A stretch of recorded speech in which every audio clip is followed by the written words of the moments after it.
Science and Technology. Estamos on com mais um Ciência On. Hoje vamos falar sobre Einstein, com o professor Nelson Studart. Eu sou Pedro Altreto, professor aqui da UFABC, e vou citar o próprio Einstein a Paul Ehrenfest. Já há 2 meses vagueio nesse hemisfério, como um viajante da relatividade. Aqui é um verdadeiro paraíso e uma alegre mistura de povos. Eu sou o Célio Fernando, professor também aqui da UFABC, e estou louco para saber mais sobre as aventuras de Einstein. Meu nome é Arthur, eu sou aluno aqui da UFABC e, como dizia o Einstein, a vida é como andar de bicicleta. Para manter o equilíbrio, nós precisamos continuar nos movendo. Verdade, hein? Então, lendo uma das muitas citações de Einstein, descrita pelo nosso próprio convidado aqui em artigo para a Sociedade Brasileira de Física, eu acabei me lembrando dele próprio, do professor Nelson Studart. O Einstein disse uma vez, né? O objetivo da educação deve ser treinar indivíduos capazes de ação e pensamento independentes, que, no entanto, encarem o serviço à comunidade como sua maior realização de vida. Esse discurso foi feito pelo Einstein na convenção da Universidade Estadual de Nova York. E isso me parece muito o nosso convidado de hoje, o professor Nelson Studart, que já esteve aqui com a gente, que é físico, esteve com a gente em 2 programas passados, contribui há décadas com a divulgação científica e é um dos pilares da nossa divulgação de física, sendo editor e criador de diversos jornais e revistas. O professor Nelson, ele é doutor em física pela Universidade de São Paulo, com pós-doutorado em Harvard, ele desenvolveu a carreira acadêmica dele na Universidade Federal de São Carlos e foi professor visitante da Universidade Federal do ABC. Primeiramente, professor, muito obrigado de novo por estar aqui com a gente. É uma honra e um prazer tê-lo aqui. E, como eu digo, né, tem pessoas, e quando você começa a conversar com ela, que você percebe que tem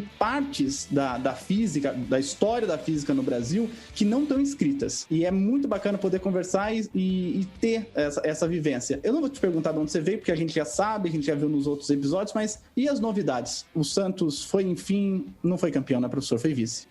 Eu agradeço mais uma vez o convite, né? É muito bom estar aqui com vocês, principalmente no meu caso, porque nos 2 encontros anteriores eu falei mais de mim, agora eu vou falar de uma pessoa que é realmente o mito na física, né? Esse sim. E é um prazer estar ao lado de vocês, falando sobre Einstein, sobre a vida dele ao Brasil e sobre um aspecto muito pouco conhecido do Einstein, que é o Einstein como um inventor. Muito obrigado pelo convite e eu espero que agrade ao público ouvinte do Ciência On. Sempre agrada, e esse primeiro bloco a gente sempre faz uma pergunta mais pessoal pro convidado, né, da nossa cabeça, e eu citei aqui uma frase do Einstein que quando eu li eu lembrei muito de ti, o seu desejo sempre de fazer divulgação científica. Isso nasceu quando? Eu não saberia precisar exatamente quando nasceu, né?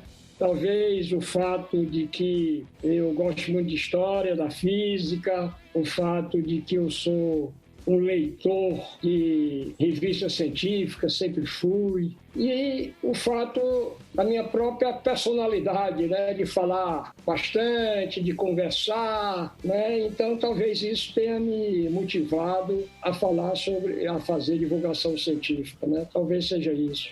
E depois que a gente começa, é difícil a gente parar, né? Verdade. A nossa entrevista hoje é baseada em diversos artigos do professor Nelson Studart, publicados na Física, na Escola, artigos para a Sociedade Brasileira de Física. Todos os links estarão na descrição deste episódio. Então vamos escutar mais sobre Einstein logo depois da vinheta do Ciência On. Science and Technology.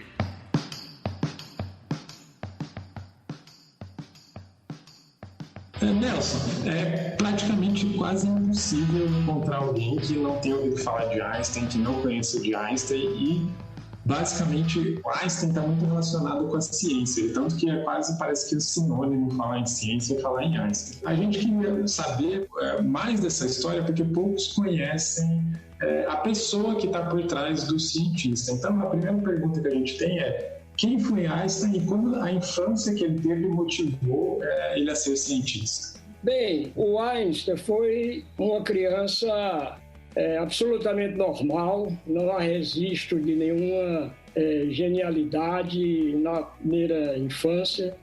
Inclusive, ele só veio a falar aos 3 anos. Quer dizer, chegou a preocupar um pouco. Mas ele antes de entrar na escola, ele foi um garoto muito curioso, né? Tem a célebre descrição dele de quando o pai dele deu uma bússola, né? E ele ficou realmente maravilhado, e essa experiência com a bússola causou uma impressão, segundo ele, muito profunda e duradoura, né? Quer dizer, uma coisa que não tinha a interação de contato, né? Interação à distância e aquela agulhinha movendo-se, aquilo causou. Ele tinha 4 ou 5 anos. Depois ele disse que encontrou lá aos 12 anos um livro de geometria plana de Euclides que o maravilhou, né? Ele começou a ver coisas mais abstratas, né? Ele leu livros de divulgação científica, né?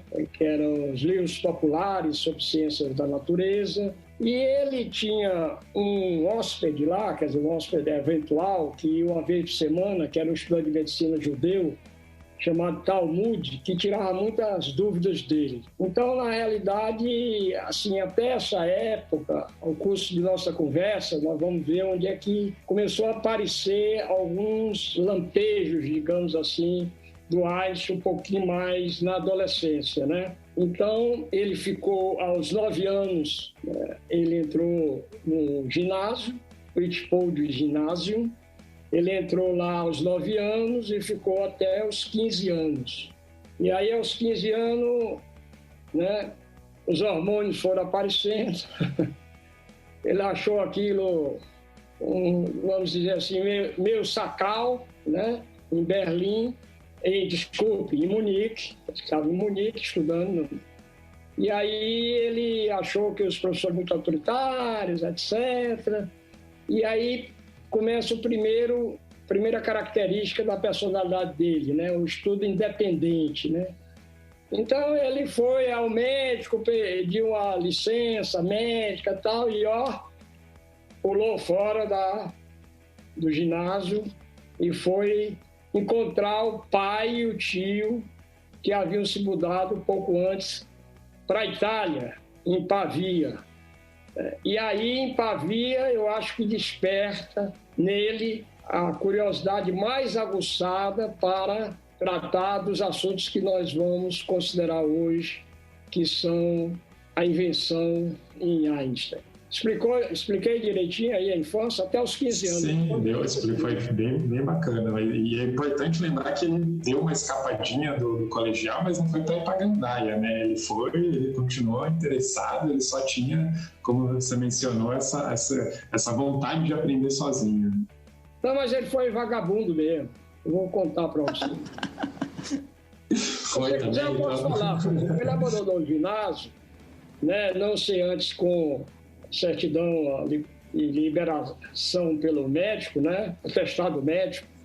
E ele foi para Pavia, na Itália. Por quê? Porque o tio dele era engenheiro. E ele, naquela época, a grande área na parte de tecnologia era se fazer a iluminação pública, tirar aqueles faróizinhos e colocar energia elétrica.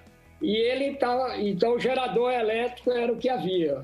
E o tio dele tinha uma fábrica e concorreu na licitação para fazer a iluminação de toda uma grande cidade. E perdeu a licitação. Aí a fábrica de gerador estava indo mal, a pior. Aí eles resolveram sair e foram para Pavia, onde eles montaram uma fábrica, né, lá em Pavia. E nessa fábrica, ele começou a se enfronhar nas questões da fábrica.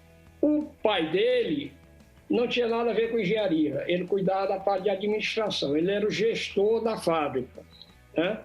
E o que fazia nessa época lá Eles faziam, basicamente, era material elétrico, né? Era lâmpadas de arco, instrumento de medida, sistema de iluminação elétrica, etc., que era a fábrica do tio Jacó. O pai ficava cuidando só da administração. Então, o que é que o Einstein fez? Fez nada. Ele mesmo disse que ficou na vagabundagem, mas de vez em quando ele ia na fábrica. né, ver, dar palpite e tal. E aí foi que apareceu primeiro, digamos assim, o sintoma do lado técnico do Einstein, né? Porque, veja só, eu vou dizer essa citação do tio dele, porque é uma característica pouco conhecida do Einstein, né? Ele diz o seguinte: veja você, enquanto eu e meus engenheiros assistentes quebramos a cabeça há dias, esse jovem chega e resolve o negócio todo em mero quarto de hora. Isso é muito fantástico no meu sobrinho. Ele ainda vai longe. Então, aí ninguém sabe até hoje que problema que ele resolveu. Mas já há sinais dessa característica que ele depois nem vai reconhecer nele próprio. Mas aí ele fica lá, né, numa boa vida, sem fazer nada, garotão, passeando por Pavia, né? E aí os pais dele dizem: olha, pai, chega de vagabundagem, você tem que estudar, tem que voltar para a escola. Então, vá para a Escola Politécnica de Zurique. Então, vai lá. Aí concordou que antes, nesse período, que é relativamente curto, de alguns meses, ele escreve o primeiro paper dele, sobre eletromagnetismo. Paperzinho, sem nada, coisa de estudante. Acho que não mereceria nem um TCC de ensino médio. Então ele vai para a Escola Politécnica, é entrevistado e leva pau. O diretor diz assim: não, você é um menino muito bom em matemática, em ciência, mas o seu conhecimento de língua, principalmente francês, é precário. Então você vai fazer o seguinte: você vai terminar o ensino médio, né, numa escola suíça, no condado de Aarau, né, que ficou famoso, daí o tal do paradoxo de Aarau, e ele já tinha 16 anos, tal, e ele vai terminar o ensino médio lá, porque o diretor disse: se você quer dar o ensino médio, não precisa vestibular, nós não temos vestibular aqui na escola. Aí você vai, daqui a um ano você entra. E aí o garotão foi lá, ficou hospedado na casa do diretor, né, que tinha alguma ligação com o pai dele, namorou a filha do diretor, né, até que se despediu e foi para a Escola Politécnica. E é curioso, vocês sabem o que é que o Einstein queria fazer na Escola Politécnica? A Escola Politécnica não era uma instituição de pesquisa, ela formava professores. Olha aqui o que é que o Einstein diz: minha ideia é tornar-se professor nestas áreas das ciências naturais, matemática e física.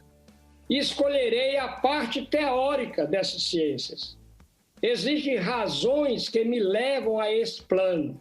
Essencialmente, um talento especial para o pensamento abstrato e matemático e uma ausência de fantasia, de imaginação e talento prático.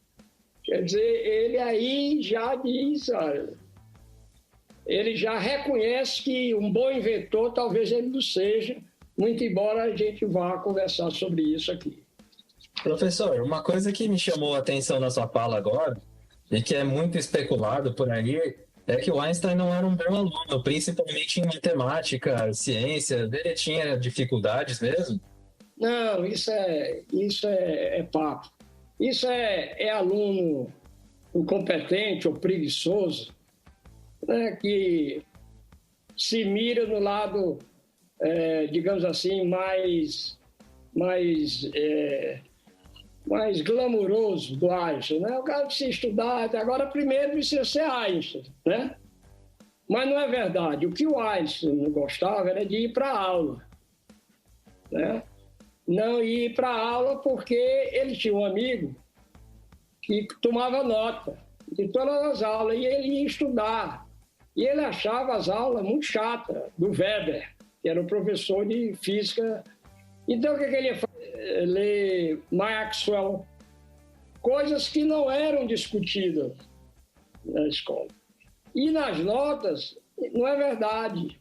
A princípio, houve uma grande confusão com relação à nota por causa do sistema. O sistema alemão e suíço, até hoje, a nota máxima é 6. Enquanto quando vira o boletim dele 5,5, 5,8, 5, até ela era um péssimo aluno. Não, era muito bom aluno. Agora, não ia para a aula, né? Quer dizer, se indispôs com o chefe lá, o professor Weber, que era o dono da cadeira e tal, né? Isso repercutiu também depois, que ele não conseguiu emprego aí, etc. Bem legal. E para falar um pouquinho mais do Einstein, principalmente do trabalho dele, as pessoas elas conhecem muito essa imagem do velhinho que tem bigodinho branco, a língua para fora, cabelo bagunçado, mas talvez não seja tão conhecida assim as obras do Einstein, né? Então, o que deixou Einstein famoso? Quais são as obras pelas quais ele é conhecido? Sem dúvida nenhuma, né? O Einstein provocou, digamos assim, duas grandes revoluções, né? Ou três, eu gosto de dizer três pelo menos, né? A primeira deles foi a teoria da relatividade restrita, de 1905, que na realidade ele mesmo reconheceu que aquela teoria da relatividade ia sair, porque os físicos chegaram muito perto dela. Poincaré, o próprio Lorentz. Então, o que ele fez foi, com um pensamento muito diferente, de fazer uma teoria de princípio, né? Porque o Lorentz pegava, era uma teoria de matemática, para explicar aqui uma coisa e outra, não, princípio. Estabeleceu 2 princípios, 2 postulados, e daí saiu todo o que o Poincaré e o Lorentz já tinham pensado, né? Então, essa foi uma grande sacada, digamos assim, da relatividade. E com essa concepção de espaço-tempo, né? O tempo é tão relativo, quer dizer, na realidade ele trocou 2 absolutos, né? O tempo pela velocidade da luz, né? E isso mudou a concepção de espaço-tempo. E é aí que ele foi mais, digamos assim, confrontado, né, pelos filósofos, etc., né? E uma coisa muito importante, nessa teoria não precisava de éter, do éter luminífero, né? Então isso balançou muito as estruturas da parte da filosofia, etc., né? Então esse foi um grande papel. Outro que eu acho, como ele, revolucionário, foi uma nova imagem sobre a luz, né? Ao invés da luz ser uma onda eletromagnética, como fez por Maxwell, a luz poder ser entendida também de uma forma localizada, ao invés de ser uma onda, ela ser pacotes de energia localizados no espaço, que ele chamou de quantum de luz. Então, é isso aí. E depois, obviamente, a relatividade geral, que é tida realmente como, talvez, uma das teorias mais bonitas que o homem já concebeu. É claro, ele teve também a questão do movimento browniano, né? Porque você sabe que foi através do trabalho do movimento browniano de 1905 que os energeticistas que achavam que não existia átomos, ou seja, a realidade dos átomos, eles achavam que o átomo simplesmente é uma concepção, é um modelo, eles não existem. Com o cálculo do Einstein, o cálculo do coeficiente de fusão mostrou para o Perrin que os átomos existem realmente. Isso foi um grande avanço na realidade. E é curioso porque isso é a realidade dos átomos e nós vamos discutir aqui a realidade dos quanta de luz, ou seja, dos fótons, que aí já no seu paper de 1925 no Brasil. Então tem a realidade dos átomos e a realidade dos fótons, né? Então, agora, o Einstein é tão importante que mesmo quando ele não acertou, como no paradoxo do Einstein, Podolsky e Rosen, ele criou um frisson tão grande na física, né, que veio provocar toda a questão os fundamentos da mecânica quântica, a interpretação da mecânica quântica, né? A questão do emaranhamento quântico, tudo isso que ele, de alguma maneira, nasceu a partir da proposta dele de 33. Trabalhou bastante tempo também na unificação dos campos, né? Pois é, isso aqui eu escrevi, Pedro, como o fracasso. Ninguém é feito só de glória, né? Ele batalhou muito, né? Mas não se foi muito além, quer dizer, se foi além com eletrofraca, etc., já dizer, mas o que ele queria mesmo era o eletromagnetismo com a gravidade, e esse aí nós não chegamos ainda. É claro que naquela época não tinha força nuclear fraca, então ele queria era eletromagnetismo e gravitação, unificação. Isso aí ele falhou, não conseguiu. Science and Technology.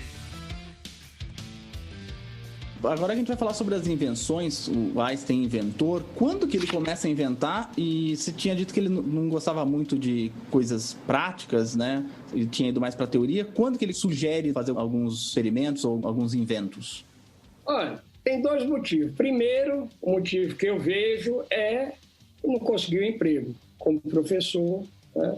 Procurou, ficou louco atrás, mandava carta, o pai mandou carta para os amigos, etc., e não conseguiu. Mas o Maurice, que era o amigo dele, através do pai, etc., conseguiu esse emprego de perito técnico, né? Quer dizer, avaliador técnico no escritório de patentes de Berna. Aí não tinha jeito, foi para lá, né?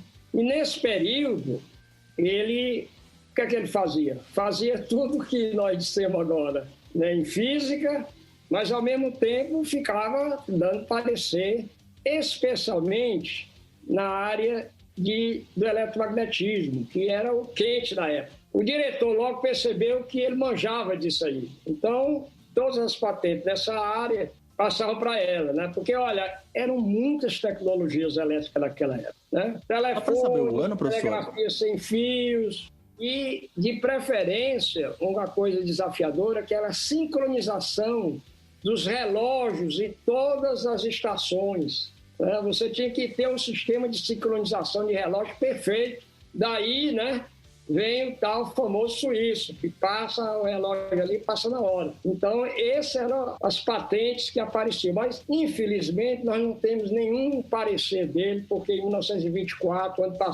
quando passaram um certo número de anos, era obrigatório pela lei suíça queimar tudo. Só para saber o ano que ele trabalhou nesse escritório de patente? Olha, ele foi, no período, ele foi de 1902 até 1909. São 7 anos. Daí é lá que ele fez também a relatividade, nesse escritório. Todo. Ele disse que chegava lá, trabalhava e de noite ia para casa, né? Dava um trato na Mileva, obviamente, né? Porque, além de tudo, fez 2 filhos, né? Nesse período, deu os pareceres e fez toda essa coisa maravilhosa em 1902 e 1909. Só em 1909 que ele arrumou um emprego, assim, na parte acadêmica, né? E logo depois ele passou por Zurique, na Universidade de Zurique, e foi para Praga.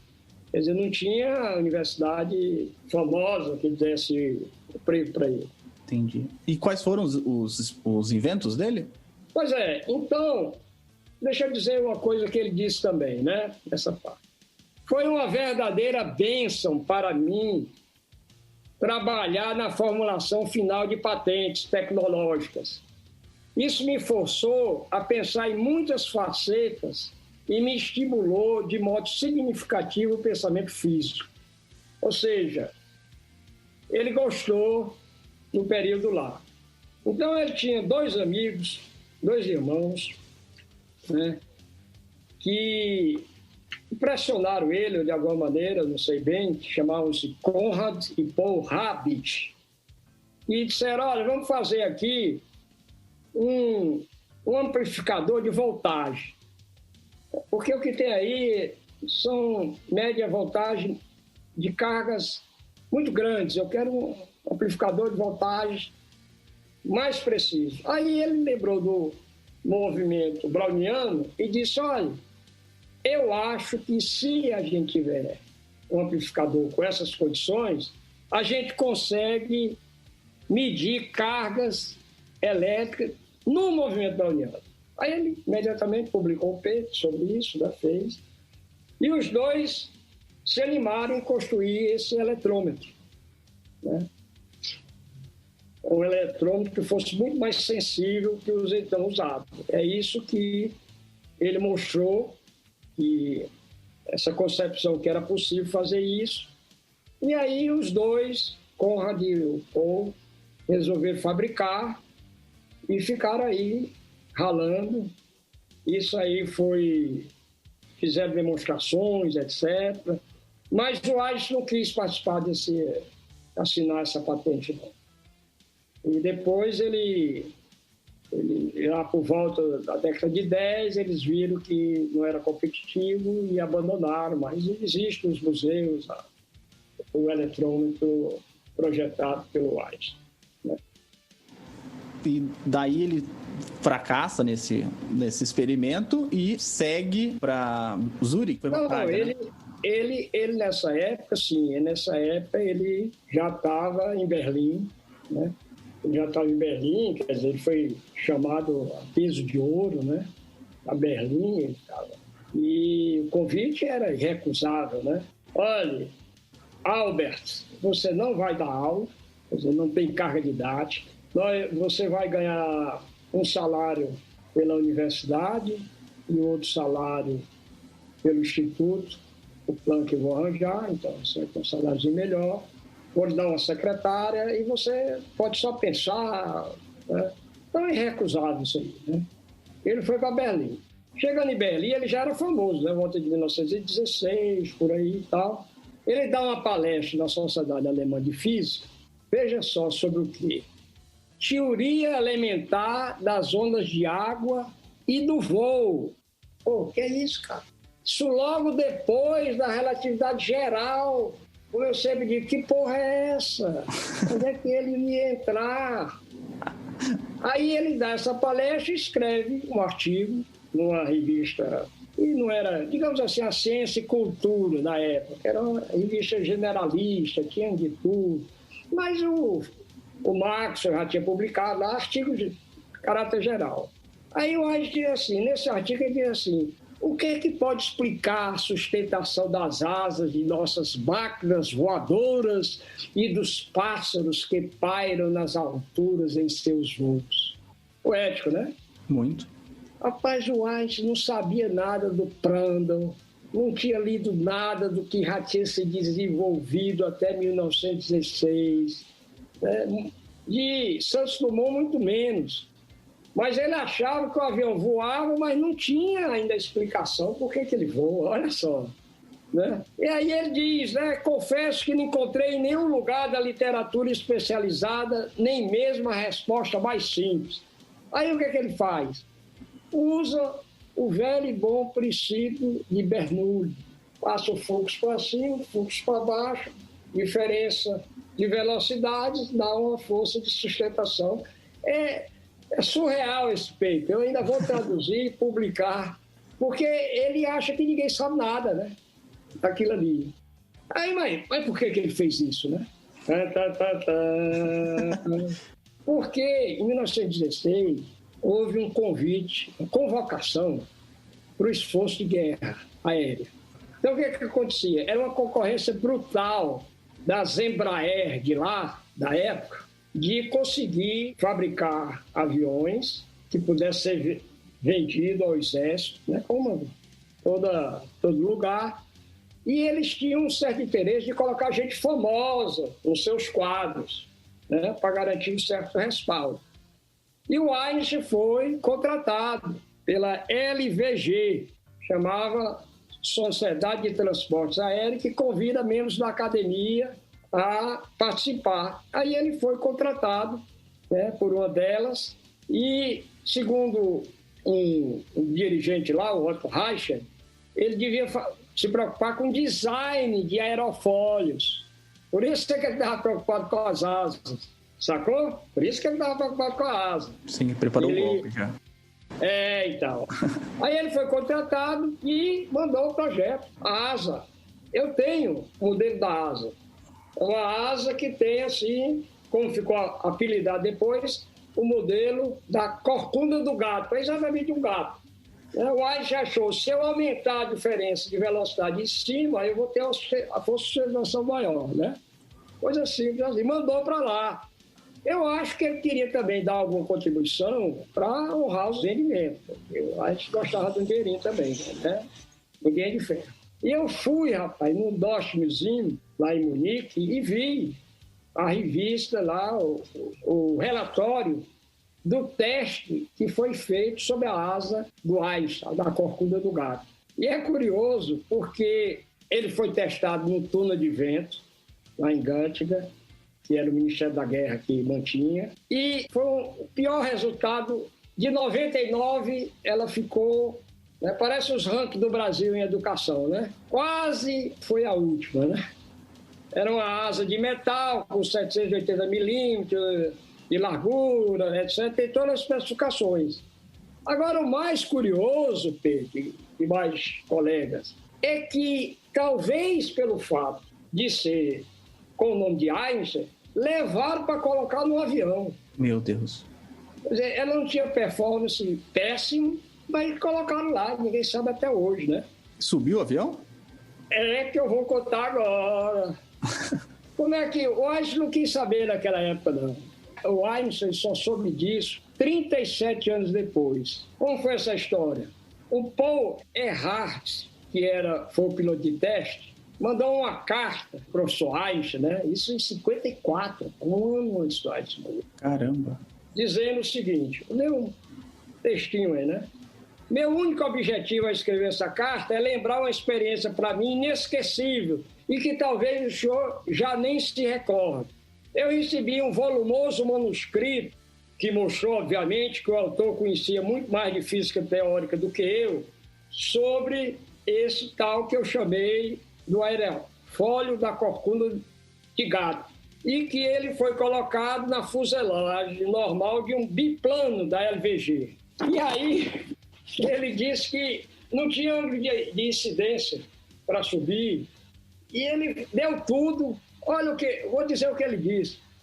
Eu me pendurei no ar como uma pata-choca após a decolagem e pude somente festejar quando, após voar arduamente de volta para a pista, senti novamente solo firme sobre as minhas rodas, bem perto da cerca do campo de aviação.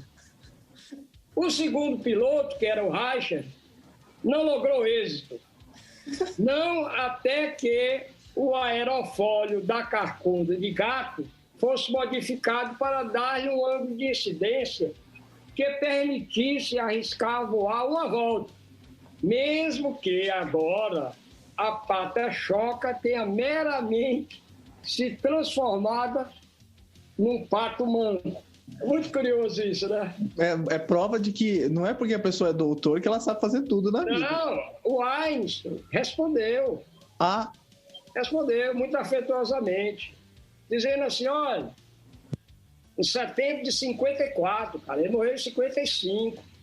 Ele respondeu assim, olha, embora seja provavelmente correto que o princípio de voo possa ser simplesmente melhor explicado dessa maneira, ou seja, pelo princípio de Bernoulli, isso não significa que seja sensato construir uma asa desse modo.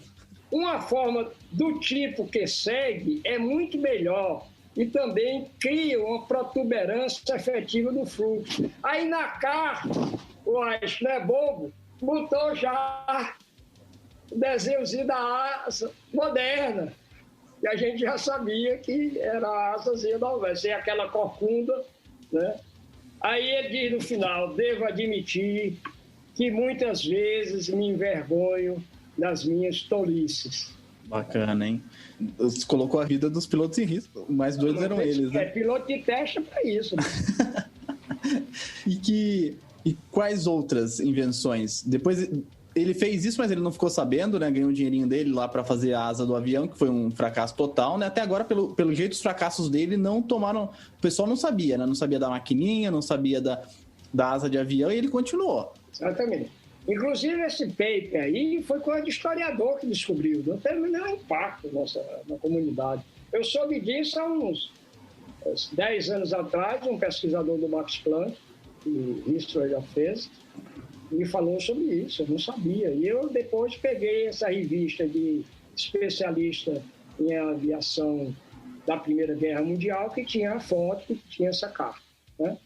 Então, o que aconteceu? O Einstein, né, na década de 20, agora já muito famoso, né, já muito famoso, ele começou a ser convidado para ser analista de disputa judicial. Então, o jurado, disputa técnica. Então, por exemplo, essa era de um grupo americano, do Elmer Sperry, contra um grupo alemão, do Hermann Anschutzkamp. Cada um dizia que o seu invento era diferente do outro, que ele merecia a patente. Aí, o que é que o juiz faz? Não entende nada, chama o Einstein, né? Por quê? Porque ele é um cara famoso, já tinha sido expert, então o Einstein ele vira um especialista de tecnologia de bússola giroscópica. Por que bússola giroscópica era importante naquela época? Vocês sabem, não? Década de 20. Porque é o seguinte, na década de 20, os navios começaram a ter muito ferro, entendeu? Muito ferro, que aí mascarava as bússolas magnéticas comuns. E depois, eles estavam indo para os polos, né? Indo para os polos. Aí chegava nos polos, perdia. Cadê o... Apontar para o norte, já estamos lá. Então, precisou realmente... E tinha que ter muito gerador, né? Além de aço, ferro, tinha que ter muito gerador elétrico para iluminação dentro do navio. Então surgiu a ideia de fazer as bússolas giroscópicas, né? Então aí a bússola giroscópica aí era com base no eletromagnetismo. Aí sim foi a sugestão do Einstein. O que é que ele fez? Ele deu o ganho de causa para o Anschutzkamp. Aí, obviamente, o Anschutzkamp contratou como consultor, né? O Einstein sempre ele pegava uma boquinha como consultor. O Einstein deve ter sido muito rico, então, porque tanto de emprego que ele conseguiu. Mas ele sempre tinha um dinheirinho extra. Como eu sempre digo, ele veio todo esse período, que era a República do Weimar, com aquelas inflações gigantescas, né? Dantescas, muito piores do que no tempo do Sarney aqui, uma coisa assim que você entrava para comer um lanche, tomar uma bebida, quando saía já estava 10 vezes mais cara, etc., né? Esse período, depois da Primeira Guerra da Alemanha, não há registro, pelo menos que eu saiba, que o Einstein tenha se preocupado com isso, né? E tanto que ele ganhou o prêmio Nobel, deu integralmente para a mulher, a Mileva, com acordo de divórcio, mas ele que ficou administrando o dinheiro da Mileva. Então, ele era versado nessa questão de onde aplicar o dinheiro, etc., né? Ele, pelo que eu saiba, nunca teve problemas financeiros, né? Então, qual foi? Ele começa a ser consultor, e qual foi a grande ideia dele?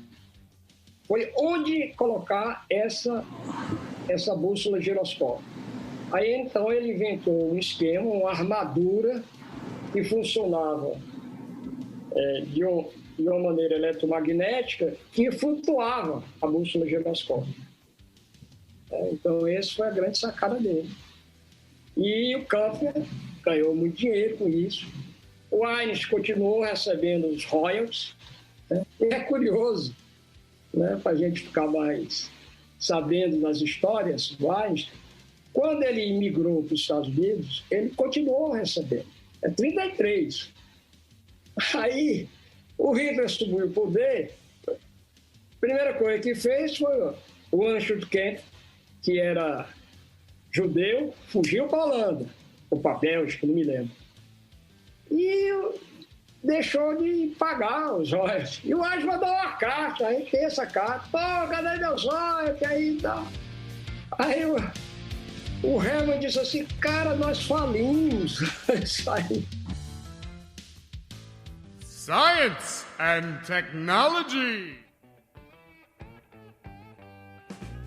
Essa bússola giroscópica a gente não usa hoje. Eu acho que pode ter aperfeiçoada, mas pelo menos isso foi na década de 20. Depois, todos os navios da Marinha de Guerra, exceto a japonesa, usavam isso aí, essa giroscópio. Nós temos foto dela, tal, claro, isso é uma coisa da década de 20, 30, foi usada na Segunda Guerra Mundial. Na realidade, né, ele teve, o Einstein, mostrar uma característica muito interessante. Nessa questão de preparar as bússolas giroscópicas, ele, rapaz, usou essa ideia para ver a magnetização do átomo paramagnético. Aí ele se juntou ao de Haas, né, para medir o torque induzido em um cilindro devido a uma brusca variação da magnetização. Ele bateu na trave do spin. O problema é que não tinha condições de medir essa magnetização, esse torque, né? Foi tipo uma balança, você mudava a magnetização, né? E ele achou que podia medir o spin. Na época não tinha ainda o spin, mas para ver a precessão induzida pelo torque, o tipo de precessão de Larmor, etc. O Abraham Pais, no livro dele, inclusive mostra a conta do Einstein, etc. Mas como mediu errado a medida, eles abandonaram isso. Ou seja, vindo da experiência, da técnica para a física básica, para a ciência básica. O Einstein nunca esqueceu isso. E, Nelson, você comentou agora que o Einstein, as bússolas dele foram usadas na guerra e tudo mais. Você, vendo pelas invenções dele, como ele lidava com isso, você diria que o Einstein ele é um pacifista ou ele não tinha nenhum problema em fazer coisas com esse fim? Não, eu acho, Célio, que não. Ele foi um grande pacifista, né? Apesar desse pecadilho aí da Primeira Guerra. A Segunda não, porque a Segunda foi nos anos 20, ele colocou uma bússola giromagnética, né? Então, baseada no princípio físico, etc. E na década de 20, por aí, até tinha esse período de guerra. Então, foi usada depois, mas sem essa preocupação. Agora, eu fiquei muito chocado quando vi primeiro esse artigo do Einstein 16, porque nessa mesma época ele escreveu um contramanifesto dos cientistas alemães a favor da invasão da Bélgica e da Holanda na Primeira Guerra Mundial. O Planck assinou, 83 assinaram. E ele, junto com um amigo, que era um médico, Georg Nicolai, fizeram um manifesto. Mas aí só 4 pessoas aderiram. Mas era um manifesto contra a guerra, né? Então, eu acho que essa questão da ASA foi mais o seguinte: ele foi consultor. Naquela época não se sabia do perigo que seria que o avião iria desempenhar na guerra, porque na realidade naquela época o que se achava era que o avião ia ser como reconhecimento de tropa, porque antes era um balão, né? Na Guerra do Paraguai se usou o balão, né? Mas o balão voava abaixo, o pessoal dava um tiro e acabou o balão, né? Então eles achavam isso. O que havia de confronto na aviação era coisa do tipo de duelo, né? Chegava lá, o capitão dizia: olha, eu vou te matar. Como tem no filme de Primeira Guerra, vai lá, olha, eu vou te acertar, vai lá. Parecia coisa de duelo. Não tinha assalto maciço, né? Então, ele não percebeu. O Santos Dumont percebeu. Quando o Santos Dumont visitou nos Estados Unidos a fábrica de aviões, ele disse: nossa senhora, esse negócio vai dar merda. Porque passou a ser uma produção assim incrível para fins realmente militares. Então, eu acho que, digamos assim, eu perdoei o Einstein por esse pecadilho, porque eu não havia realmente uma intenção de participar dos esforços de guerra. Ele não foi um Enrico Fermi, né, de fazer a bomba. Não, ele foi lá e... Professor, faltou alguns experimentos ainda do Einstein aí para a gente comentar. Qual que é o próximo nesse calorão? Olha, foi o seguinte, conta-se que o Einstein, ele, ainda na década de 20, famoso, dizem, ninguém sabe direitinho, que ele leu no jornal a morte de uma família inteira por envenenamento de gases tóxicos que está vazando dos refrigeradores. Ou seja, naquela época, como é hoje, eram compressores mecânicos, né, que usavam gases que iam resfriando, aquele ciclo que todo aluno de termodinâmica, etc., aprende. Mas os gases eram tóxicos, perigosos, né? E depois faziam muito barulho. E depois o Einstein queria ganhar dinheiro. O pessoal acha isso. Então, o que é que ele fez?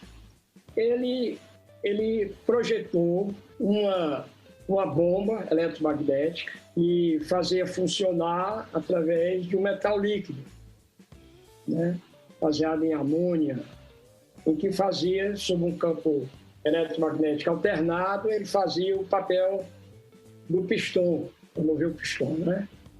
Então ele fez isso aí com o Szilard, o Leo Szilard, aquele mesmo da carta famosa nos Estados Unidos, para ir do E igual a MC2.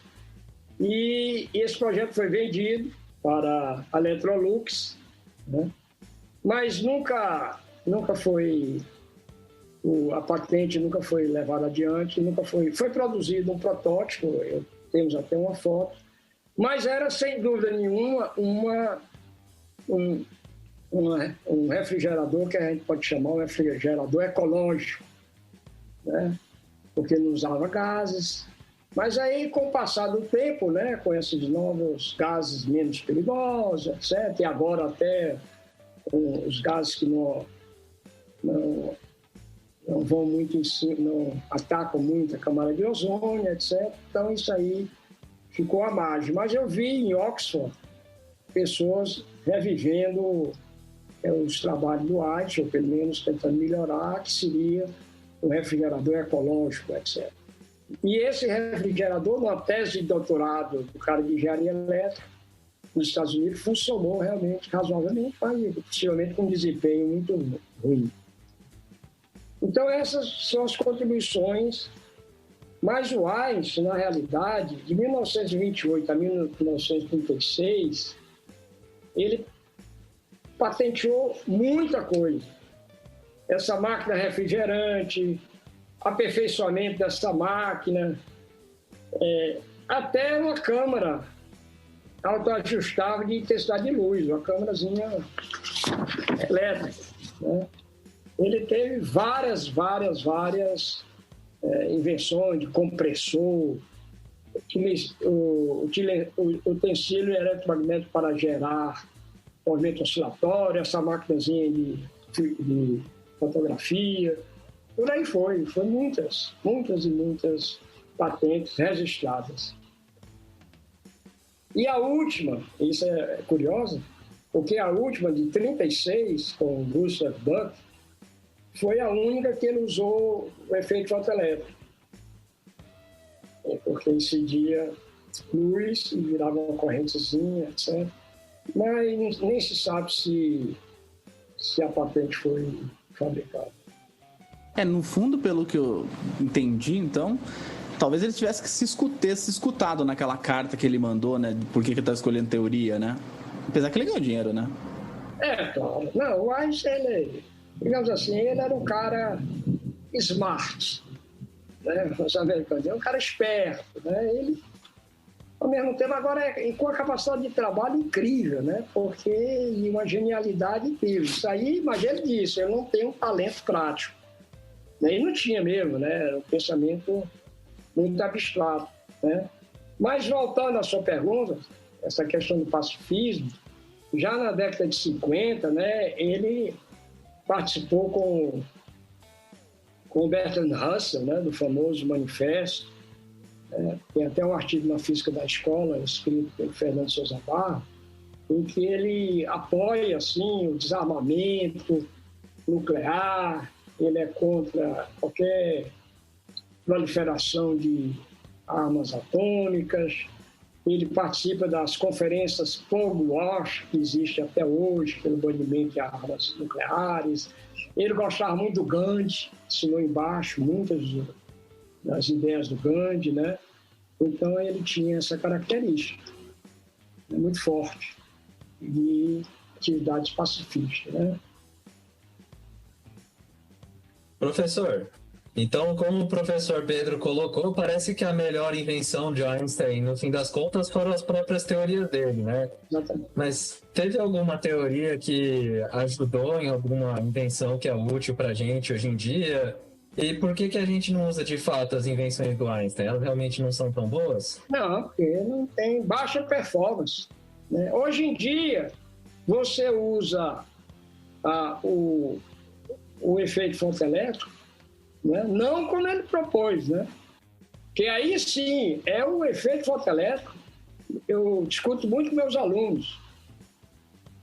É o efeito fotoelétrico para gerar os pixels. Aquele sim, aquele que é o efeito fotoelétrico.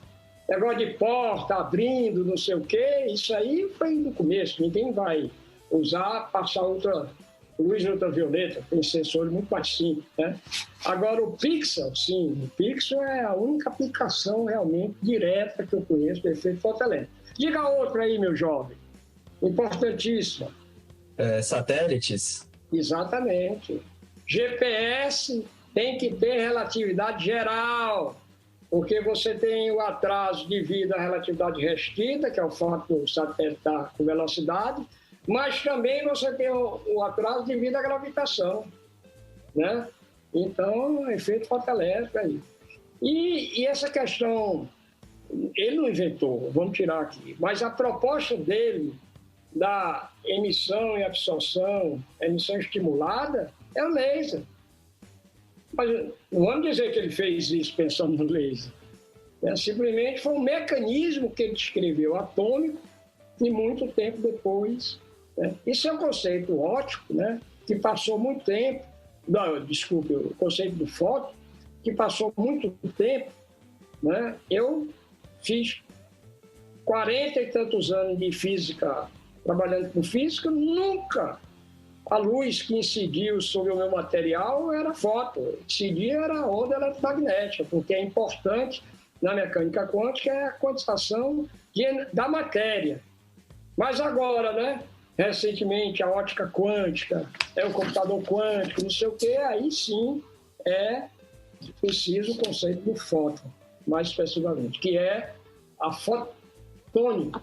Aí essa é com inúmeras aplicações. Então, chegando ao final, professor, do programa sobre Einstein e as suas invenções, que deu para o pessoal perceber talentos de Einstein e os seus fracassos, claro, como todos nós temos. Queria que você deixasse uma mensagem para os alunos do ensino médio ou para os ouvintes aí que estão querendo prestar vestibular, vir para a universidade.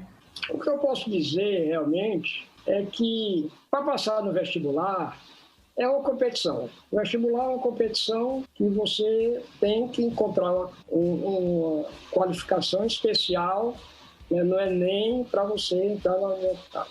Mas o conselho que eu dou é que esse não seja o único objetivo no seu aprendizado de ciência.